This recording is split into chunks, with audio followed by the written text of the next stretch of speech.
Welcome to today's episode of Think, and my guest today is no other than my sister, Shawn Robin, and she used to go by Finkelstein like me, but I think she just got married and changed her name. What's your last name? I can't remember. Troop. Okay. So Shawn is the founder of Movement for Life. She integrates principles from ballet, yoga, tai chi, and qigong into a beautiful system focused on breath, balance, and alignment. Her work centers on helping people understand how their nervous system and fascia influence movement, stress, and overall health. She's particularly passionate about guiding people out of chronic tension and dysregulation by using simple, accessible practices that improve body awareness and restore communication within the system. I'm so happy that she's here to join us. She has such beautiful wisdom. And so let's welcome Shawn to the podcast. And so I wanted to talk today about how the fascia or extracellular matrix that we are often ignoring when we talk about functional medicine and cellular health and mitochondria. And I think that we are so quick to jump to supplements and quick to, turn to even peptides and things to solve a problem that is probably more jammed up in how our cells communicate with this fascia, right? So why don't you start by just letting us know like who you are, how you came to this work, and how you define, because you define the fascia in such a beautiful way. Go ahead. Let's hear it. So yes, like you said, Shawn Robin with Movement for Life, and I came into this work honestly because through coming up through dance, through a lot of I ran track cross country for a few years. I was just very physically active, like you, Andy, just love being physically active. And so I know I also put a high demand on my body, and I've just had different injuries. And I came into this practice because of my curiosity as to why it seemed that injuries would go away, and then not weeks, months, but like years later, it would crop up almost as if the injury just re-happened again. And so through, like I said, coming up through dance, I eventually evolved towards yoga. With yoga, I also started a qigong, tai chi practice. And this has been over the evolution of, 45 plus years. And now I utilize all of those things. And within those different practices, one of the main key practices that ties all of them together, that ultimately I'm personally believing leads towards our health, is the breath work, because that is what really influences the fascia. And so the fascia is something that I started to learn about because, again, of this chronic pain that would happen, that sometimes I would feel so incapacitated one day and totally unable to move. And then I would do breath work, mindful meditation, imagery, energy work, and kind of having these intuitive practices that now, as I have gotten older and moved through my profession and realized these practices have names, they've been around for thousands of years, as long as people have existed. And it's what we've done, especially not having the culture that we have today of so many influences, let's say, with Wi-Fi, all of these things that just the chronic input through the internet, the phones, everything. And that influences our nervous system. That starts to dysregulate the nervous system. When the nervous system becomes dysregulated, and especially when we spend a lot of time in fight or flight, then the fascia, its job, and this is kind of what we were talking about earlier when I was coining the term of pliable bone, is This is what I wanted you to talk about, because I want you to, I was thinking about that a lot more. But the pliable bone, the fascia, its job is to literally hold us up. and it is the most um, unknown. I don't want to say organ, it's the unknown system. Really, it's a system. It's a Like knowledge. It's like an inner knowledge that holds it's the wisdom, yes, right? exactly. It holds more than it's not just responsible for our nervous system. It's not just responsible for our muscular skeletal system. It's not just for our organs. It literally plays a role in each and every system that we have to function as humans. And so when you realize that that webbing comes from the bone all the way to the skin, it passes through everything, it holds everything up. If we didn't have the fascia as a structure, it's our inner structure, we would be like soupy messes. Like just I like what you said before about these old injuries that come back as if they're brand new mm-hmm. again. And it's almost like the fascia or this extracellular wise substance, however we want to describe it, like holds the memories of all of the Mm-hmm. traumas and all of it's like yes it's so part it is part of our nervous system in a way that holds the trauma of it, right? So I know that in functional Correct. medicine and some of the they call it like neural therapy, which is what you do. You inject this substance called procaine, which basically is basically giving the extracellular matrix, the fascia, permission to calm down, Yes. to relax, so that it can create better connections within itself again. Because I guess what happens is life and toxins and what you're talking about, like Wi-Fi and artificial light and toxins and all this Experiences, stuff, it's negative fragmenting. experiences. Yeah, and our Yes. experiences, it's sort of fragmenting this web of intelligence. And I think for me, I've had this chronic back and hip thing that you keep working on, and it's like I know that it's attached to emotions, right? So like I really think that when we try and journey towards health, we cannot ignore this intelligence. And I just love keep Correct. talking. And that's a part of it is the emotional connection. And at the same time, we can't just say, "Oh, our hip hurts because of emotions." There's legitimate physical things that are going on, misalignments. But part of why that misalignment continues to stay in place and where we can't seem to unwind it. So, myofascial unwinding is a common term for understanding what we're trying to do when we move through our fascia.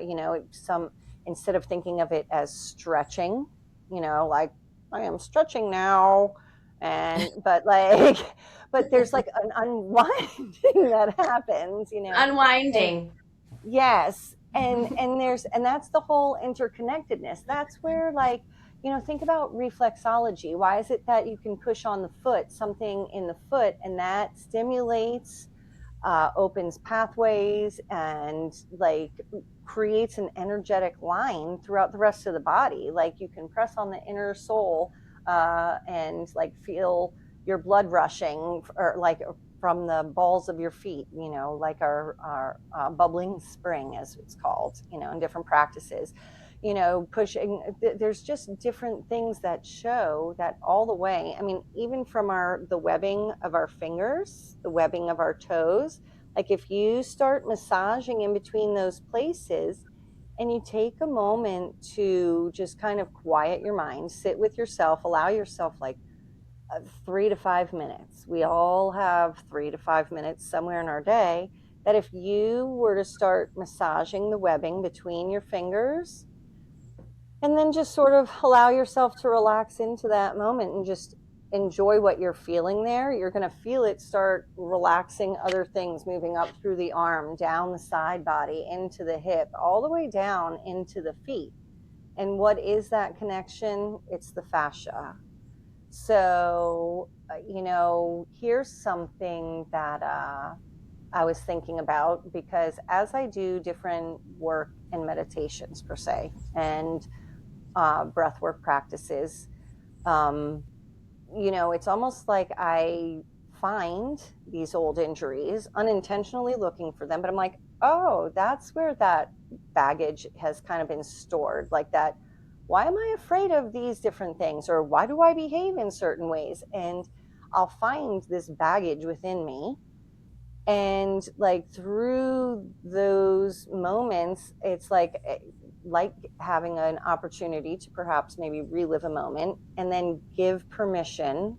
I heard you say something about that earlier in the beginning of the podcast of giving yourself permission to see that injury, honor it, and let it go. And so we have to give the body permission to let go. Otherwise, it's just going to hold on because, again, that is the job of the fascia. So we have no space in us. Like when we think of like we have organs and this and that, we have this intracellular matrix, interstitial fluid. There's no gaps in there. And so like when we're moving, like the job of the fascia is, so if we sit like this and lean this way, the fascia is going to move into that spot to support the body.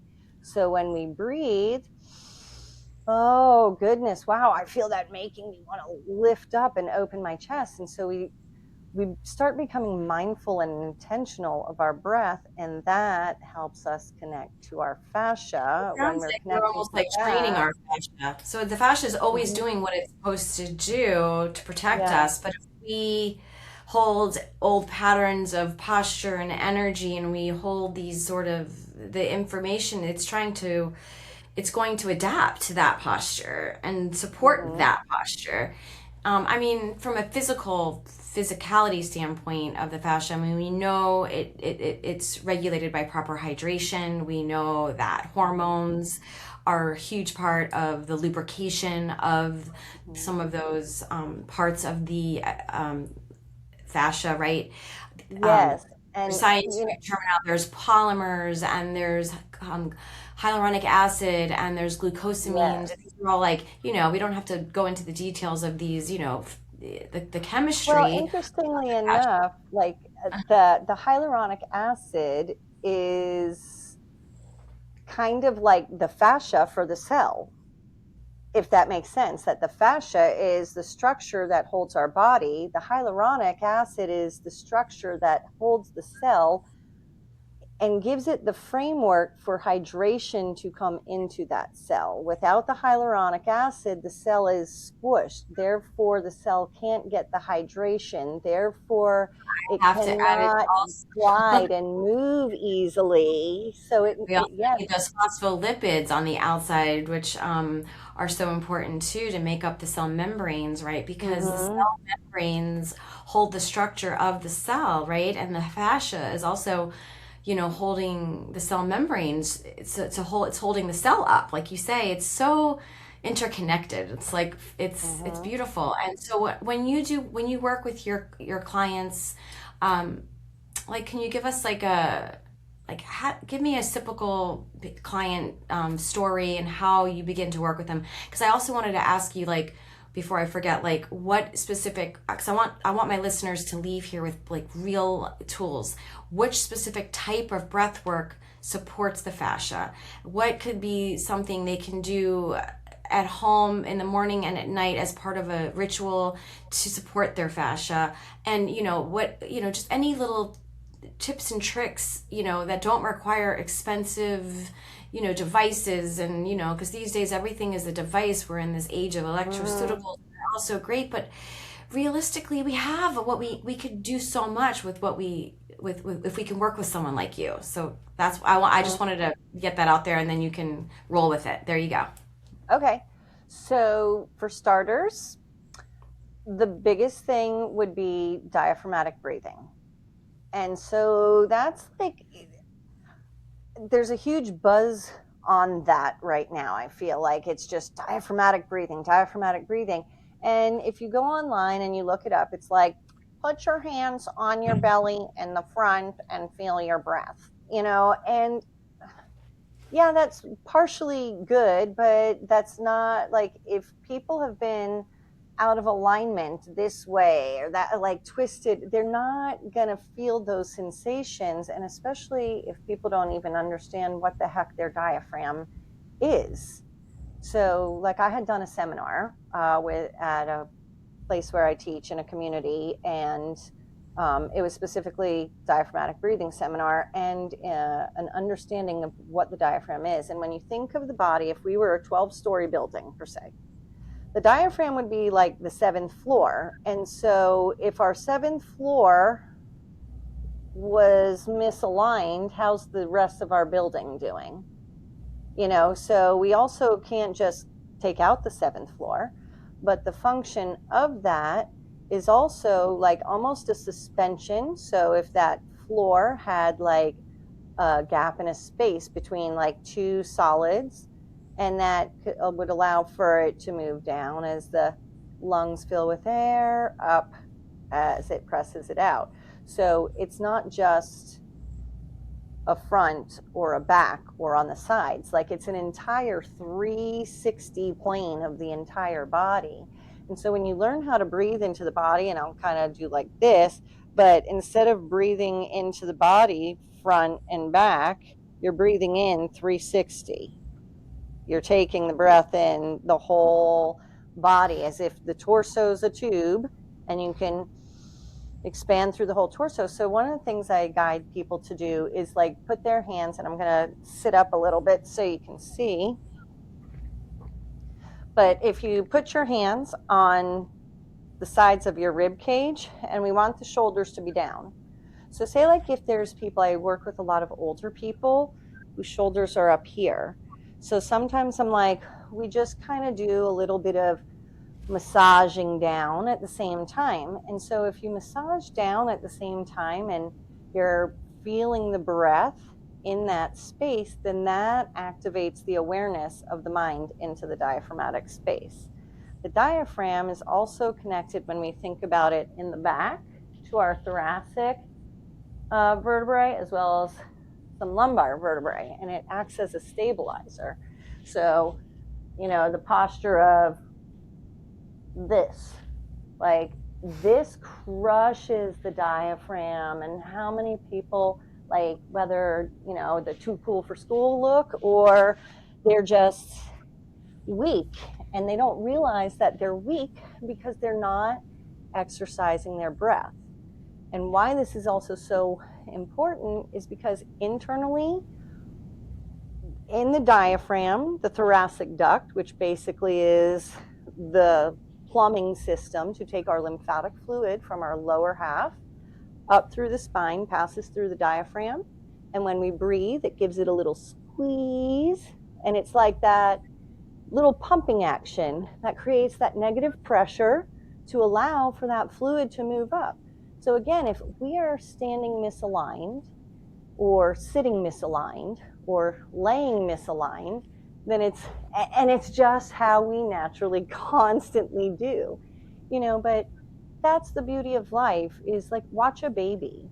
How still are they? Not very still. They're constantly moving, reaching, stretching, twisting, looking at things. And then, like, when they are still, it's like the most peaceful sleep that you're like, I want to sleep like that baby. And they're just and then they get up and they do it all over again, but they're constantly moving and constantly seeking balance. So when we think as adults, like, we must sit in the chair and do our work and not move, and we start to melt and melt and melt and melt, and then we're there for, it only literally takes the fascia 15 minutes to be responsive of like, oh, I guess this is where I need to be right now to support this situation. Well, after like a decade of sitting like this, because I noticed it of just even within my own habits of, I have started to watch a little bit more TV in my older years, that over the past 2 years, allowing myself to sit for longer than I think I ever had before, I'm like, wow, I can feel how my fascia is like melting into this chronic position. So when I go to stand up, I'm like, oh, why does that hurt? And brain says, oh, bones are old. this is the way it is. And because that's just the food for thought that surrounds us, where it's like, I love this conversation because this is going to alter that food for thought of like, no, we have the ability, starting with our breath, as simple as that sounds, to change each and every cell within our body because So they're it sounds like constantly. that's your first step when you work with a new client. Yes, You make sure they're breath work. learning how to diaphragmatic, breathe, and Yes. then Well, and sounds like here's the other you're thing. Let me always just, instructing and it. oh, I just wanted to say with the diaphragmatic breath on the how to's, that can happen laying down, sitting, or standing. So, like when people say, oh, what do I have to do? Just start feeling your breath. It doesn't Well, matter maybe what position you're link in. in the show notes to a YouTube video that you like that you can tell me that you like that Okay. shows instructions on how to diaphragm. That would be useful for the listeners to have a resource to go to. Mm-hmm. Because it also sounds like when you compare, a baby now to us in our 50s and middle life, how our movement patterns have to change to keep our fascia and our bones pliable, Mm-hmm. micro movements, moving more frequently, because, like you said, it just sort of feeds that belief that once, because we if we sit still for too long, then it gets stagnant and stiff. Like, didn't you describe it one time to me, like you were helping me with my hip or something, and saying about how it's like it actually changes its substance. It turns more into Yes. Yes, like that kind of goes popcorn. back. You're talking about popcorn? No, is it? I don't remember what you said, but it was Well, it power. sounds like popcorn within Oh us yeah, when you're going yeah, like yeah. the When we're all crystals cracking. popping. And that is where, now we've become familiar with terms such as fascial adhesions. So people are like, oh, yeah, I've had fascial adhesions. And some people even go to have them surgically broken apart, and again, the only reason why that fascia is there is because perhaps maybe there was trauma there and the body was responding to protect. And then if we don't go back and give permission and say, okay, trauma over, let's go back into a regular flow. Like remember my hand and the surgery in my hand, how I had like that little nub that stuck out and I sat and massaged. And I didn't just massage it, but I would do work like this to literally retrain my hand and how the fascia moved within it. And so I know I was just on a thinking about something that you Well, had I think asked that me a scar tissue, question and yeah, I think we were oh, talking but about how it changes its substance and how like yes, we call it adhesions, and and every time we get surgery, we create more disruption, yes, and it creates energy leaks, truly. Because I think what we're starting to realize, and I don't know, in the space that I'm in and the interest that I'm, drawn to is I love the mitochondria. I love everything about it. I always thought that was the deepest knowing, but it's actually not. I think it's this fascia that's telling it's the information. The mitochondria is guiding energy flow in the body, but it's getting the message of where to put the energy by how the nervous system is regulated. And if the nervous system is constantly in fight or flight, like you said, it's going to send energy into the breath differently. It's going to send energy into the correct. brain differently. It's going to send different messages all over the body. So I Mm-hmm, think that how do we clean up the message? And I love what you said about breath work. I love what you said about just spending mm-hmm, 3 to 5 minutes a day massaging the webs of your toes and your fingers. mm-hmm, Um, and obviously, I always recommend hydration with minerals and having good mm-hmm, structured water, and because that's also very important because water is a living thing, and also it's it's sensitive to the sun, right? The fascia mm-hmm, is like a photosensitizing organ almost, like it needs the mm-hmm. sunshine. So is there anything else that you would recommend for somebody who's like just, they're not going to do as much as you do, but maybe Mm-hmm. besides the breath work and massaging and any other, what about what you were talking about, sticking your fingers in your mouth, I was massaging just your gonna palate, say, I was something just worth, gonna say, or massaging your face? mm-hmm, mm-hmm. So going back to even like how did I get into this? A lot of it was very intuitive. every one of us has a different physical trauma location. Everyone else has a different emotional trauma location, though, but they all kind of can present similarly of like, I have this physical pain of, or I emotionally feel this way because of, and that again, that with the relaxing of the breath work, with the relaxing of the webbing, the mouth also has a lot of fascia that so I don't want to, I guess I can do it. Well, I don't know, I didn't wash my fingers, but I No, stick. don't do it. Just No, I'm not explain it.